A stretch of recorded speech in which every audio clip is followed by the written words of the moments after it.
That's my mom. I'm Lita. Those are people.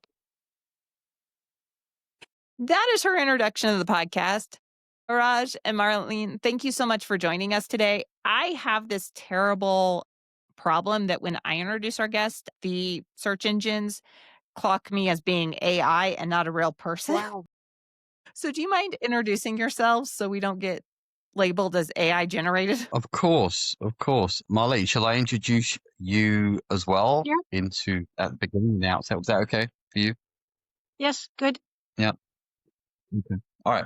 So first, I'm Raj. I'm a coach. I'm a relationship coach for women. I'm also the founder of two platforms dedicated to health and wellness. So one's called Keep Fit Kingdom, one's called Kung Fu Kingdom, dedicated to the martial arts. It's all about self-improvement, self-development, all about getting the most out of your life, fulfilling your goals, and the sort of magical life you want to lead, all the things around that. I've got a varied background in yoga and metaphysics as well for the last 25 to 30 years. And Marleen has kindly joined us because she went through some quite tough challenges with autism and narcolepsy. Is that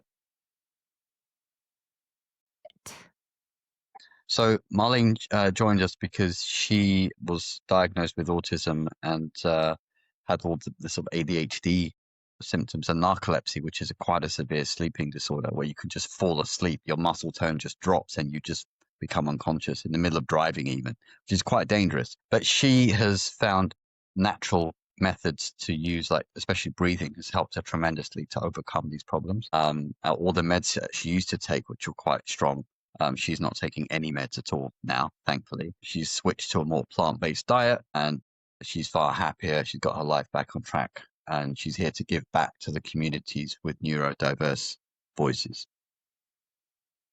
Yes. And I had a question, Marleen, because I always find this interesting.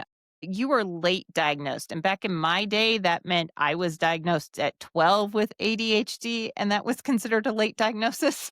38. What was it like? Yeah. Nowadays, it's like into adulthood, but it was really weird that they diagnosed me at 12 because they're like, oh, you're a late bloomer with the ADHD and ADD. What was it like once you realized that diagnosis? The first time I thought, I finally understood. All the puzzle pieces came together. And I had a lot of conversations with other people with autism, and that resonated far more and interacted far more than I used to before. I always used to have just one friend, and now I had lots of friends. And then the narcolepsy came up, and I hardly had any energy.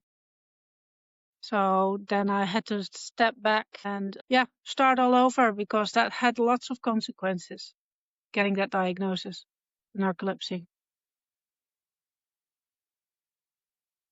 So, Raj, we were on the breathing because I am a big proponent of don't do meds. Meds are bad unless you absolutely need them to survive. Can you maybe talk a little bit about how the breathing exercise helps settle someone down with like autism or ADHD?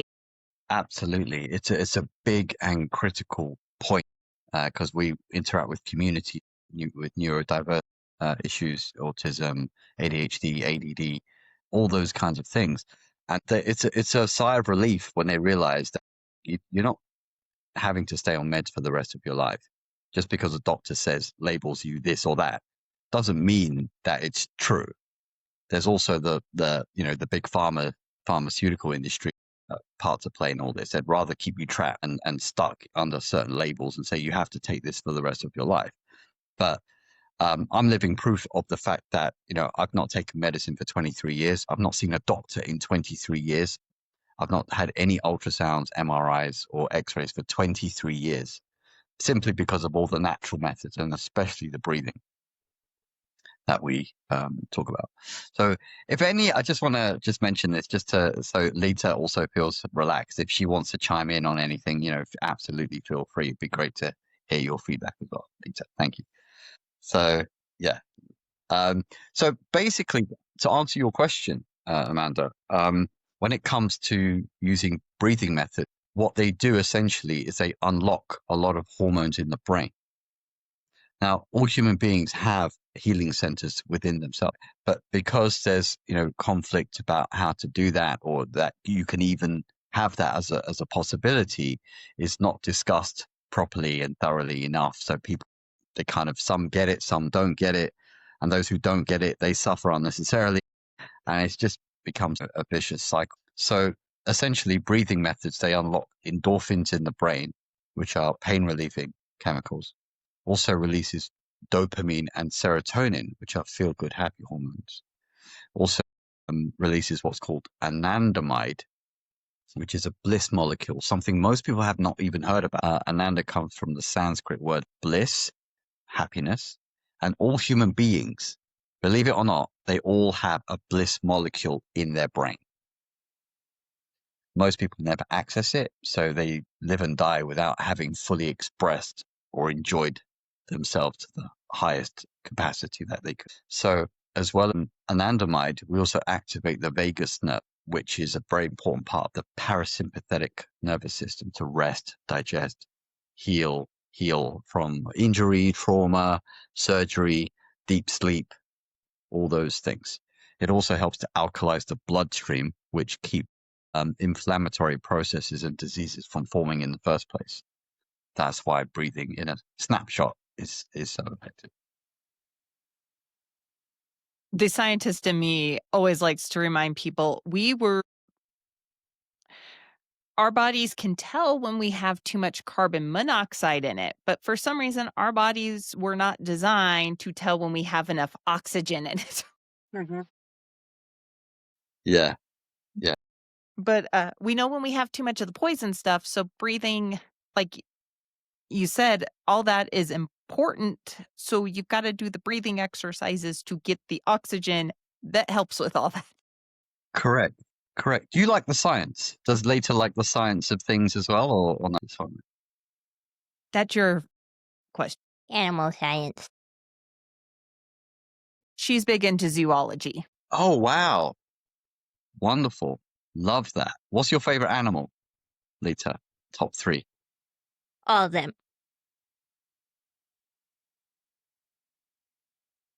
When I was a kid, I studied dinosaurs like crazy from school book. That is what my husband wanted to do in life, was become a paleontologist. And he is so autistic.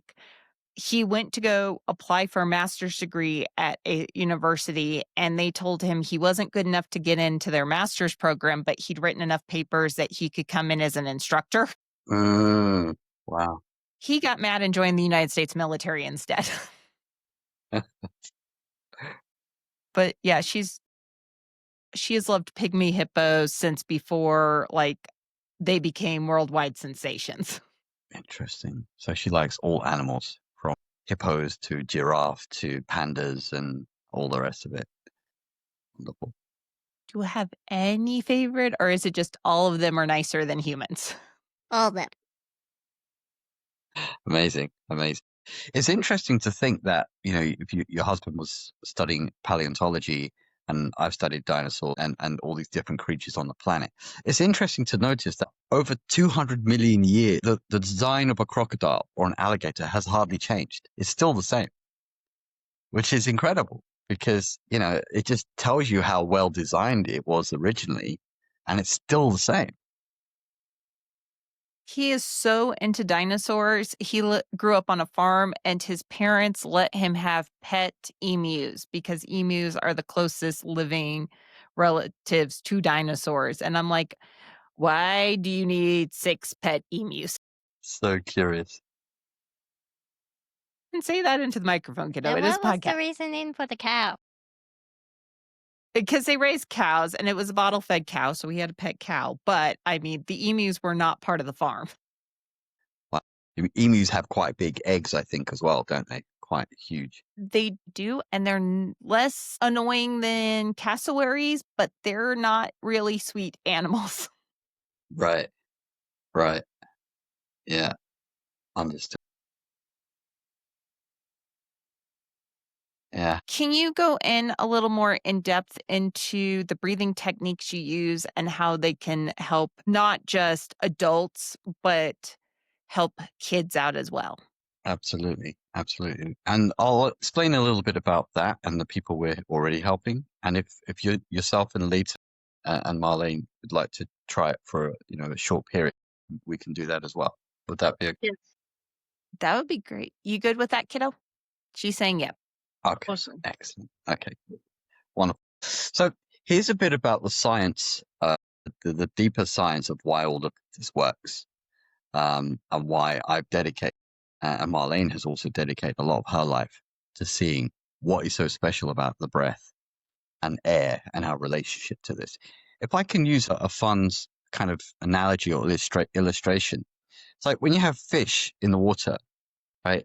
They live their whole lives in the sea or in the water, and they never realize, because they're in it all the time, they never realize what it actually is because they take it for granted, The water. right? Yeah.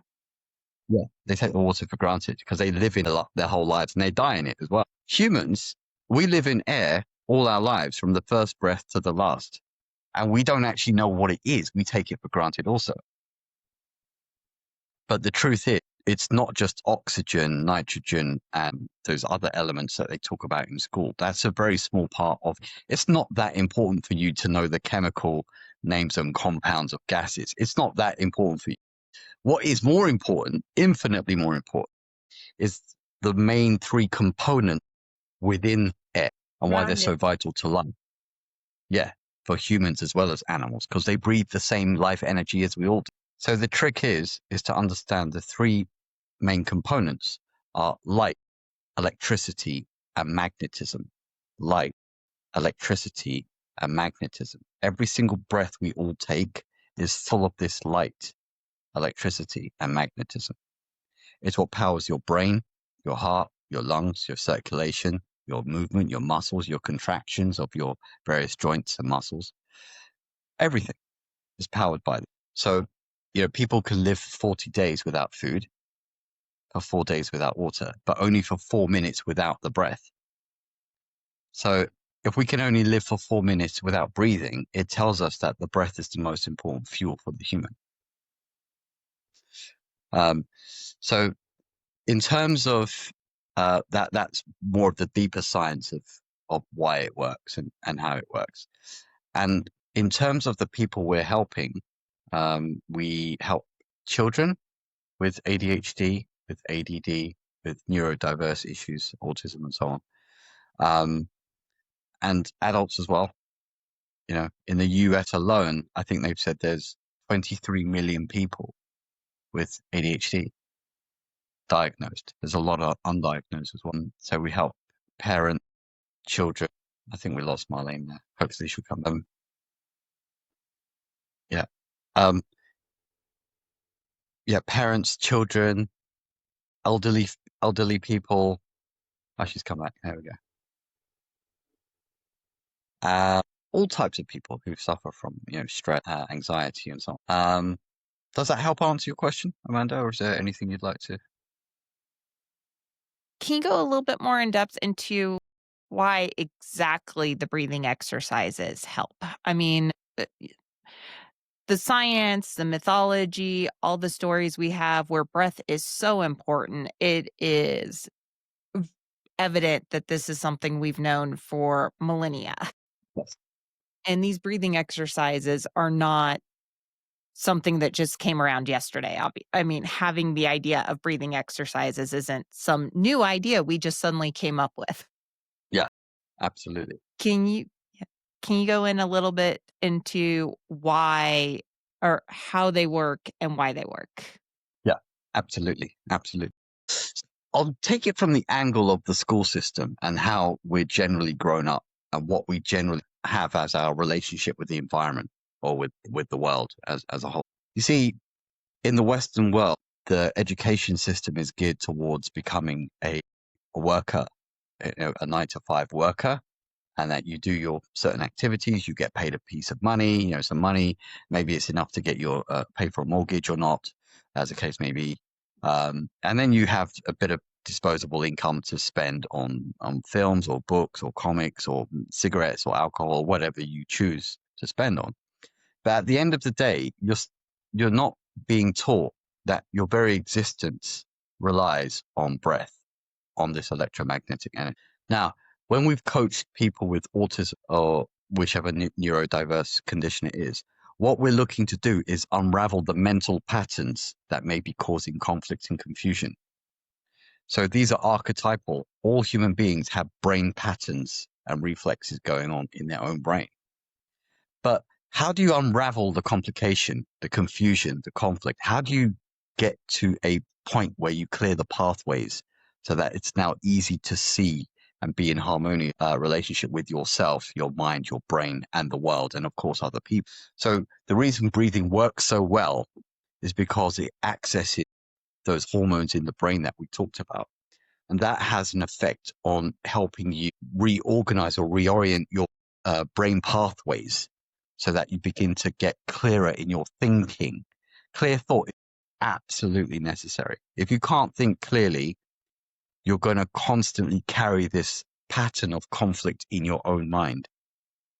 And you're going to bring it, whether it's conscious or unconscious, you're going to bring it into everything you do with your parents, your siblings, your husband or wife, your extended family, and the world, because it's an imprint that you're actually carrying in your own mind. So breathing works so well, especially when... That's from several generations back. It can be, yeah, absolutely. Absolutely. And we all come in to life with our own patterns as well. So whether it helps us to have clear thought or not, that all depends on the individual journey and the individual, personality and traits and characteristics and all those things. So Amanda's asked a fantastic question, a question that most people may not be ready to ask because they're not ready to hear the answer either. So it's really what we do is we help clarify the mental patterns. Once you clarify the mental patterns, everything flows smoothly and it finds its right place. It's creative, it's pleasant, it's self-aware. It's that awareness piece that school does. Unfortunately, they do not put an emphasis on those mental health aspects. So people live with confused pathways in their brain for years and years and years, and they don't understand that our job is to help, is to clarify those things, to be clear-minded and to be aware. It's the last thing people think about. Clear it out. In school. Yeah. But now I think people are now becoming more and more aware and saying, look, hang on, why are we taught the wrong thing from the beginning? We should be taught the right thing: self-awareness, character building, clear thought, wisdom, and these things that really help a human being live properly. There's definitely a difference when you see the education some of the previous generations gave to the rich, the wealthy, the super smart versus what we're even giving now. And it's like there's a huge difference in those educations. Absolutely. So you asked a vital question. Yeah, you asked a vital question. I know I have severe migraines, and one of the things one of my neurologists is always saying is, oxygen is important because the moment that migraine starts, you need to start making sure you're getting as much oxygen as possible. And I'm like, yeah, because I was definitely thinking that consciously as migraine was slowly starting to start. I used But to have 3 days worth of migraines, but not any longer. I'm getting better with them, but it was, the ones that would last 14, 15 days, and you're like, this is fun. But like I said, breath is so important because that is one of the first things they do if I went into the ER for a migraine is they're like, here, have the oxygen. And it's like, yep, was not breathing. Got it. Yeah. Absolutely. Do you have any questions so far, Lita? You're like, nope, it all making sense to you? So when working with younger kids, like Lita's age and younger, how do you go about the breathing exercises? For children, it's always handy to have a sympathetic adult on hand, parent or sibling who's bit experienced. I think usually from what Marleen has been doing in Holland, getting the parents on board with it and teaching them the rhythm, that the kids tend to follow the parents. So if you tell a kid to breathe in isolation, they will tend not to do it because they don't know what to do, how many counts. They just won't do it. But if you have an adult and having a circle of kids around them, they'll all follow perfectly well. They'll all follow, they'll all get the same response. And the energy exchange is probably the most interesting thing that we see happen, because humans are electromagnetic. So it's not about what you say, it's about what your energy is presenting. Co-regulation, yes. Yeah. Co-regulation means the parent does it or the teacher does it and the kids follow. And that has marvelously well. So it makes no sense to tell a kid just to go and breathe and the parent not. The parent should really participate and then see the pleasant physiological changes in themselves first and notice the same in the children. That sounds like one of the problems Lita had in traditional dance studios is when they were doing isolated muscle movements, a teacher would say to isolate a certain muscle group and not necessarily show how to isolate a certain muscle group. And she was lost, be it that she was 8 or 9, or be it that she was autistic. Pick one. They're probably both equally to blame. Yeah. And my deal was always like, but you've got to show the kids. And they're like, oh no, I can just tell them to isolate your abs. And I'm like, even an adult, you go isolate your abs. And they're like, okay, what does that mean? Exactly. Absolutely. Absolutely. So Not we be do able strongly to. recommend. Yeah. So yeah, we definitely recommend parents, especially if the kids are, under the age of 15, it's good to have and to have that encouragement aspect is so important. So that's how we start introducing it to family. And then when you're 18 and above, then of course you can read the instructions, follow it yourself with tutorials. We have tutorials, we have audio, videos, we have lots of written material as well. That's tremendously helpful. My brain just went. I'm having definitely one of those days where I've got too much stuff going on. With kids, especially, let me see how I want to put this. How often do you have parents looking at you going, yeah, like this is actually going to work? Well, you see, this is where the education piece comes in. A lot of people say it doesn't work, this doesn't work, they're skeptical, this, that. There's always going to be people like that. But the point is this: when you actually do it in the methodical way that we teach, the physiological response is obvious. Because we ask questions before they've done it and questions after they've done it and compare, do you feel better now or do you feel worse? And they always say unanimously they all feel better. But unless they're walked through that process and given those questions an opportunity to express and answer honestly, they don't know if it works or not, or how it compares with doing or not doing. That's why we like to work with people. Everyone's different. Everyone has a different relationship with the atmosphere, with Mother Nature, with their breath. And so we like to assess how they feel before and after. So the good thing is it's like the sun and the moon exist. Whether you try to debate it or argue with it or not, they still exist. So just accept it. It's like that.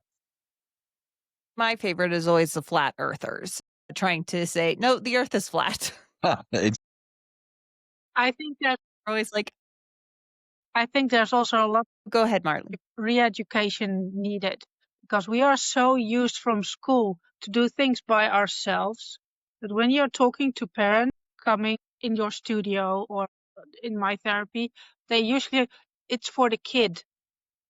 So work with the kid. And I'm just thinking, no, this is a whole group thing.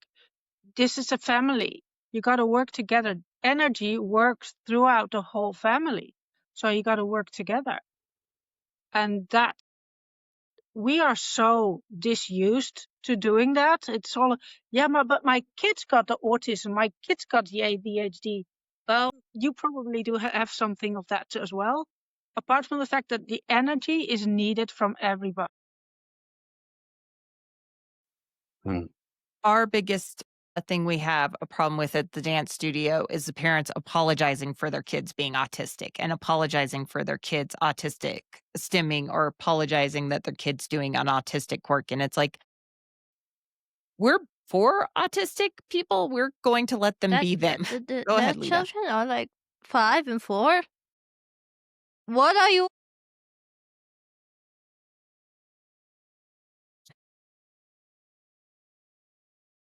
You want to get out and get back in? Okay. Do you have Hold on, just do you have posters at the studio or stimming allowed and stuff like that? yeah, stimming's allowed. We tell every parent as they're coming in, stimming's allowed. The number of parents who call up and go, "Hi, my kid's autistic. Do you have classes for autistic kids?" And it's like, the name of the studio is Autistic Wings. We might have a class or two for your child. Yeah. And parents have been just so conditioned, especially over here with the school systems and everything, to apologize. "Oh, I'm sorry my kid is stimming. Oh, I'm sorry they've got the that T-Rex my on." 4-year-old is being a 4-year-old because it's 4 and I don't give a damn that it's autistic and 4. Even a non-autistic 4-year-old would still do the same thing because it's 4. It is 4.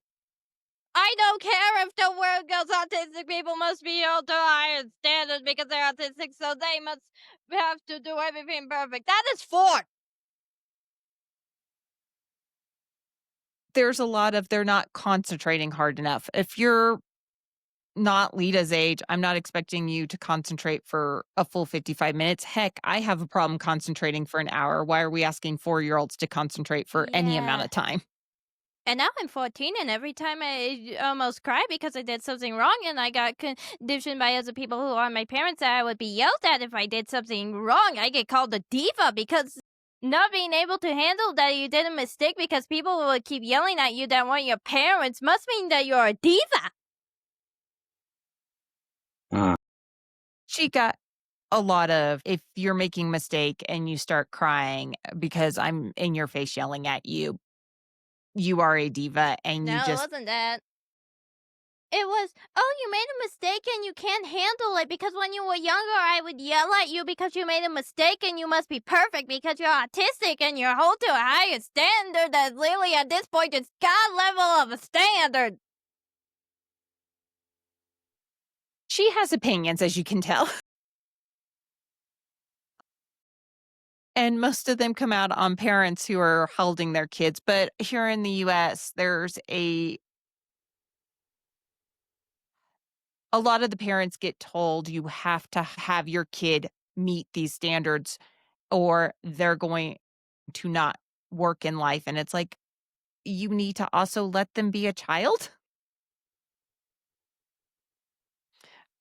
They don't need to be sitting still for 30 minutes at 4 years old. They need to be out playing and enjoying touching grass that's instead. only the neurotypical kids, apparently. Only the neurotypical kids get such luxury.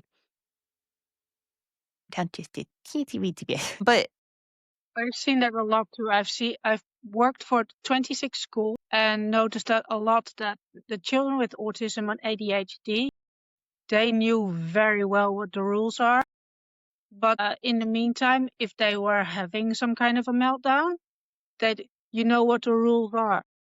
And when you have a hypersensitive kid and that has a meltdown, they'll say, "Yeah, just leave it alone. Just set it in the corner." And that's. But with a label, all of a sudden you're all wrong and you're all bad, and those kids are tiptoeing all the time. And it's sad. It's really sad. so part of me was wondering, because I did want to ask that too, the breathing techniques you do, not only could they center the mind, but could they help some of these kids center themselves? Because I know a lot of the suggestions they have over here for let's get out of the meltdown are just telling them you can't do something until you finish the meltdown, which is kind of I mean, you do have to get the big emotions out, so you can't do it, but they just keep withholding things. And breathing techniques would make much more sense than withholding like recess or the art class or whatever. Does that make any sense what I'm saying? Yeah. Do you take that Absolutely. one, Raj? Or Sorry. do you take that one, or do I take that one? Well, I think, I mean, feel free. But I can add to whatever you say, so it's fine. Yeah. What I noticed that a meltdown to me is something like freeze, fight, or fight, because it's all too overwhelming, and now it's got to pour out, or just shutting down totally and not being able to speak. And what I noticed myself when I'm doing the breathing, I get out of the whole survival trauma mode back into relaxed. And I even notice it in my mouth. It's freeze, fight, flight, or rest, digest. And I even notice it because my heart rate is slower.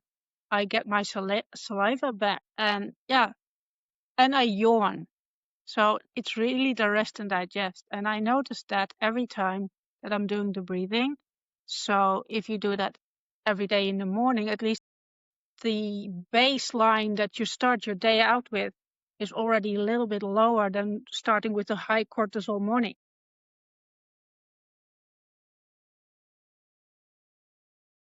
Yeah, I can add to that by in terms of parents and the routines that it's way better to alchemize negative energy into positive energy, because if you try to hold it, damn it in, you got told off by your parents and then you just feel angry and you don't let it out, this will always come out in uglier ways later, because you're suppressing your immune system, your endocrine function, and your nervous system, and that will always have a result. So the key, as we get from the most esoteric teachings of Vedanta and Buddhism that I've studied for 25 to 30 years, is to transfer negative energy into positive energy.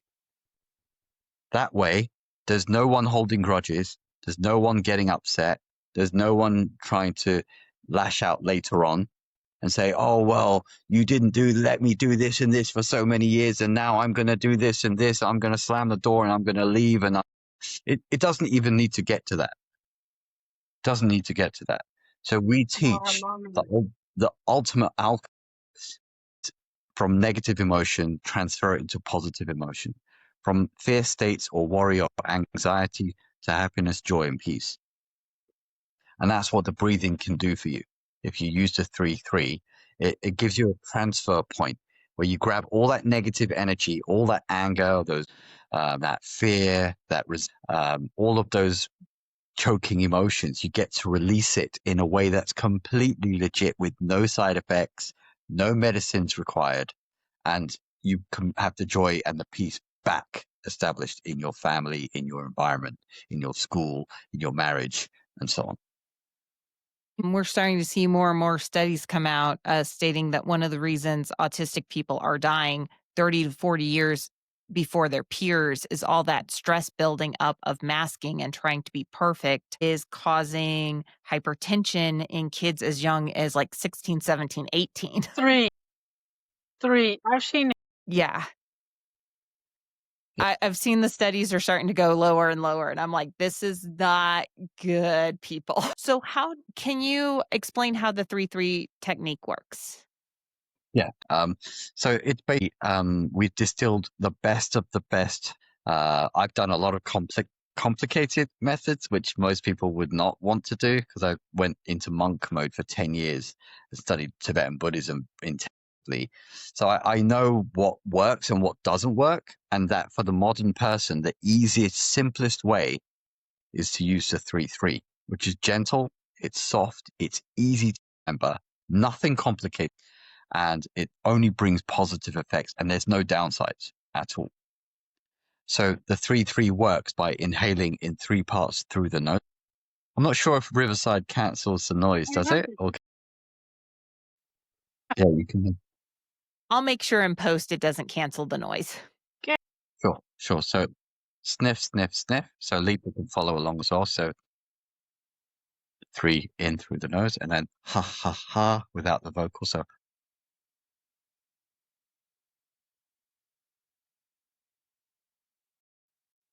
and the ha comes from the back of the throat, which activates the vagus nerve. It also corresponds, if you understand the energy centers, to the 5th chakra, which is called the Vishuddha chakra.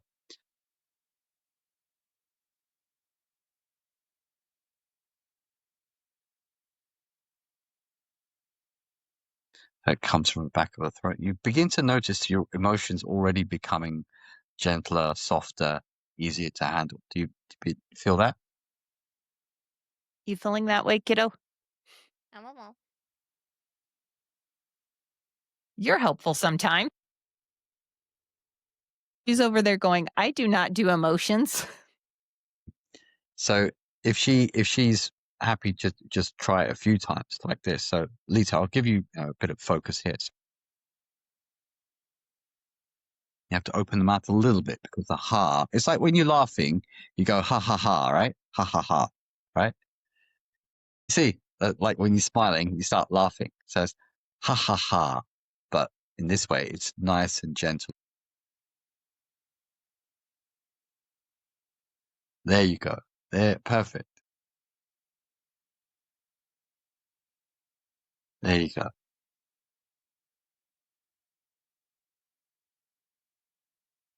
There you go.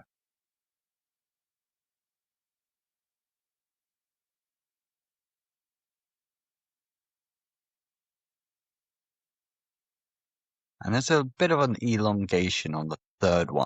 Makes it really peaceful. The release is very desirable. It's very smooth. It's soft. So Like a laughter or a yawn, yes. but very soft. That's why it worked so well. Children as young as 4 years old, coached all the way up to 15, 4, 5, 6, 7, 8, 10, 11, 12, working tremendously well. Yeah, that's what I was going to say. She's over there yawning. Good, good. Yeah. Love it. But that's a strong direct effect of this breathing method that lowers the stress. And people fall asleep when they have insomnia or sleeping disorders. They do this method and they can fall asleep within 30 to 90 seconds, maybe 3 minutes. And again, no meds, no melatonin, no Zopiclone, no prescription meds, nothing like that. I sleep longer. And they often say, I can't sleep. Yeah, without interruptions of waking up during the night as well. So shall we do it together for a minute and then see what happens? You good doing it together for a minute, kiddo? I'm getting a thumbs up. Yes. How are we feeling right now? Between 1 and 10, how are we feeling right now? Lita, how are you feeling right now? I'm an 8. Do remember this is an audio podcast. You Well, have to speak into your microphone. She's like, I see a 6, yes. that's what I saw. Did she say 6? She held up 6 fingers. Yes. Okay. Wonderful. Awesome. And yourself, Amanda? What did you say? Let's see if I can remember to unmute myself. I'd say about an 8 this morning. Oh, okay. Good. Perfect. Marlon said 8. Perfect. All right. So what we need to do is we need to check the nostril flow. So this might be something new for Lita, but you block one nostril and breathe in and out of the other one. And then switch over. Get a sense. Is it? This one's good. Lita, that's to you. Is one open more than the other? They're all good? Even? No. They're all even and good? Great. Okay. And for yourself, Amanda? I got 60-40, but I've got a blockage on the left nostril anyways. So You mentioned. Yeah, I understand. You mentioned that before. Okay, good. So we'll do this for a minute together and keep the eyes closed, right? And just keep your chin. Yeah, you're all perfectly fine. Just relax, get into a rhythm. Don't force anything. Just feel the pleasant effects of the subtle changes. Okay. Okay, we'll do it together now. 3, 2, 1, and go.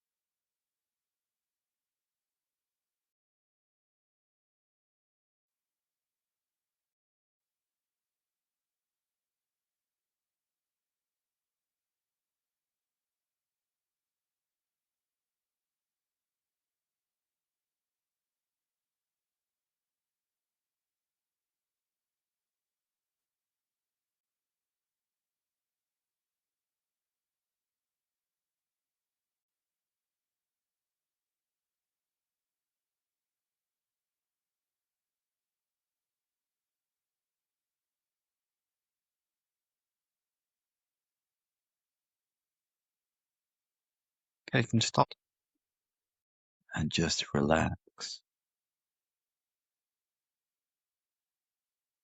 Just feel gently what's happening.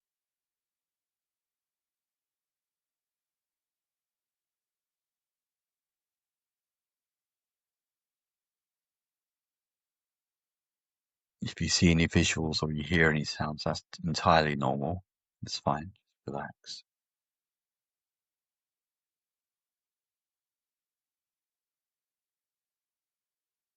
Now, keeping the eyes closed, shall we start with Lita, Amanda? Or... Yeah, Lita, you want to start?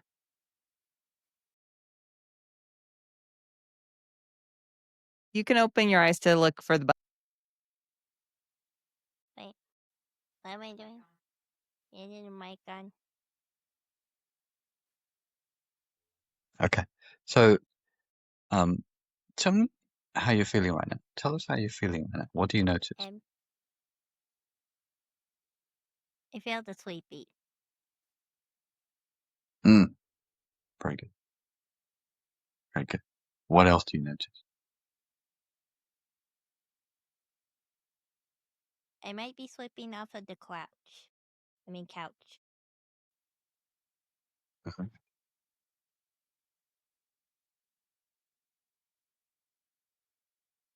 Did you notice your heart rate slow down a little bit? Your heart, like, just become a bit more gentle, a bit softer? Did you notice?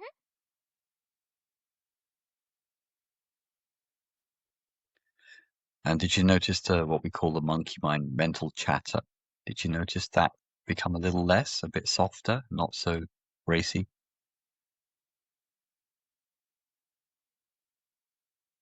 Yeah. I don't talk a lot in my brain. Uh-huh. Okay. Do you feel calmer overall? You said you feel a bit sleepy. Do you feel calm and relaxed overall? Yeah? Does that feel pleasant for you? Does that feel nice? Yeah. Okay. Later, you said you felt a 6 out of 10 earlier. What do you 9. you feel 9? Why is that?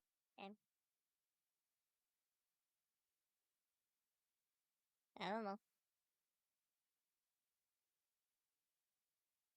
Do you feel the mind a little bit expanded? Do you feel like the mind has become big and the body small? Do you feel something like that? Yeah. Yep. Okay. And are you surprised how quick this worked? You only did it for 60 seconds, which is 1 minute. That surprised you a little? Yeah.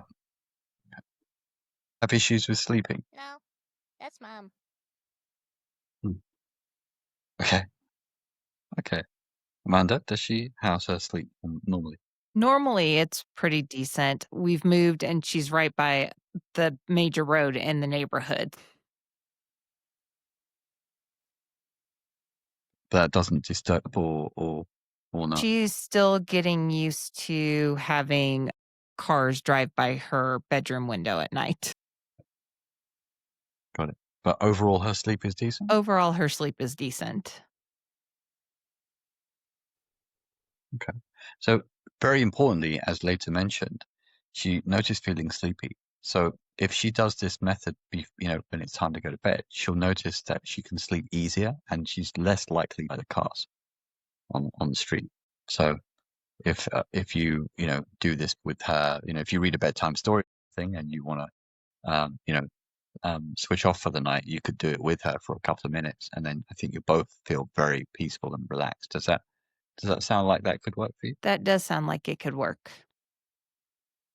Yeah. Okay. Now we'll get to questions as well. What did you notice overall? My heart rate went up, which probably sounds bad, but my heart rate is so slow resting that going up puts it closer to a normal person's resting heart rate. Interesting.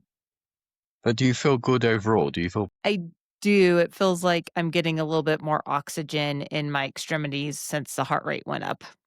Mhm. Yeah. Okay. That's good. And do you feel anything around the head?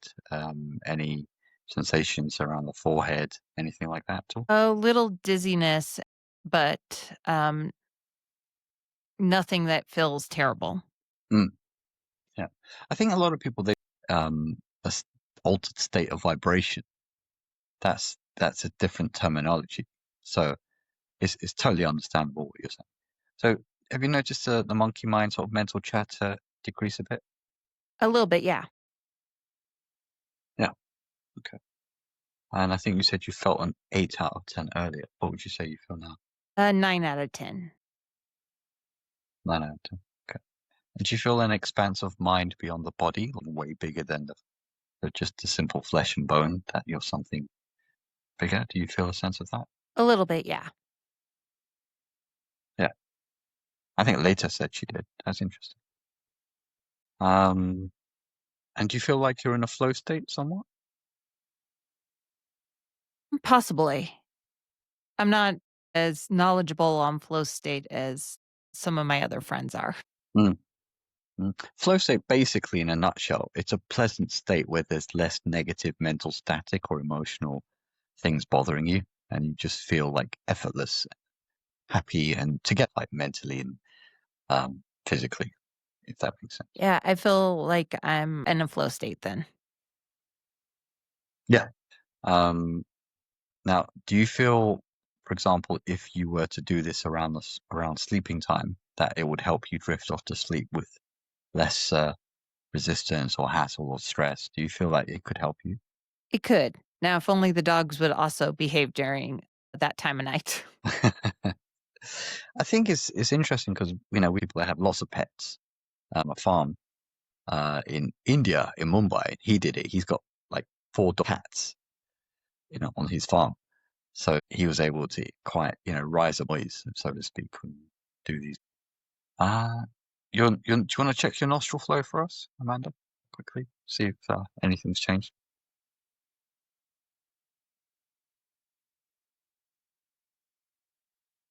There might be a little bit more on the left, nothing noticeable, but like I said, there's an actual cartilage blockage on the left.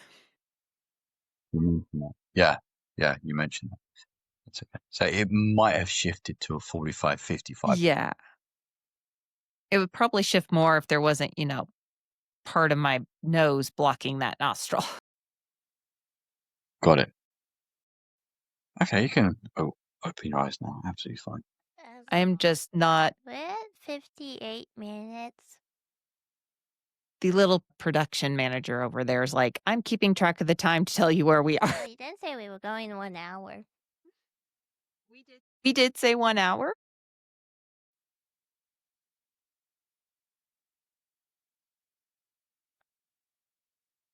But let's finish this part of the conversation, and then I think we're going to have you guys back on in the future if you're good with it. Absolutely. I think I just want to say that later showed a very good response. We've done this with thousands of people, and she showed a very, very good response, actually. So fantastic. You going to try doing that before bed? She's like, what? You're talking to me? Why are you talking to me? She can still be very much a teenager at times, which is a good thing because she is 14. Excellent. Think we may have to bring this into the dance studio too, especially with some of our kids who maybe some of the parents who get so anxious during classes should also be doing this. I think they need it more than their children. Just so scared of being judged because that's what they've I'm gotten sorry, from the yes, rest of you're the world. scared that the 4-year-old is gonna be a 4-year-old because it's 4. Yeah. Yeah. So absolutely, Amanda, we're happy. We work with communities and groups all the time. Want to, connect us? We can have a, a WhatsApp group, and we can call and we can do things to help, help them implement something to help improve sleep, diminish the anxiety around neurodivergent issues and so on. So happy to carry on that if it helps you. I will have to check and see maybe after the holidays because we're going into my busy period for end of the year fundraising, if that's okay. When this comes out, we will be, I think, a week from our first big fundraiser for the dance studio. And then we've got a fundraiser after that. And then our state does all the nonprofits come together and do a month-long fundraiser. And I'm like, my stress level is going up. So I will be using this breathing technique a lot over the next couple months. Please, that would be great. And if you wouldn't mind, I think this would be very interesting for the communities that we serve. If you're happy to give feedback, written or video, that would be so helpful. We'd really appreciate that. I will. Like I said, we'd love to have you guys back on again if you guys are okay with it. I know our listeners always gain something new every time we have our guests back on. In the meantime, where can they find you guys online? The best place that's really doing well in terms of spreading the message quickly is the 33 Insomnia Hack, 33insomniahack.com. They can just Google that. There's a website there. There's testimonials, there's videos, there's lots of Q&A and everything. They can get the program there as well. They can learn the method. And if they need any further deeper transfer, become more challenges, they can contact us and we can work out bespoke coaching for them as well. Be helpful if I'd unmute myself. We will have all that in the description below, and we will have it on our website, of course. I am gathering up for the website because everyone keeps asking me for autism resources. Do you mind if we put this on the website as one of the resources parents across the globe can reach out for? Absolutely. Absolutely. Thanks. I just don't like putting stuff on of our guests without asking, going, is it okay? Well, we did say we'd keep this to an hour of you guys' time. It's gone over an hour. Thank you guys so much for coming on. You're very welcome. It's a pleasure to speak with you again, Amanda. And Lita, it's absolutely a pleasure to interact with you as well. It's been amazing. You're welcome. Thank you. Can you say goodbye, Lita? Bye. Hello, thank you for watching the podcast, and please subscribe and also look at our adorable paper. So if you want to subscribe for it, and also please leave a like. And don't forget, if you subscribe to our stuff, you won't miss any of our new podcast stuffies. And also, did you see the adorable paper? Don't you like it?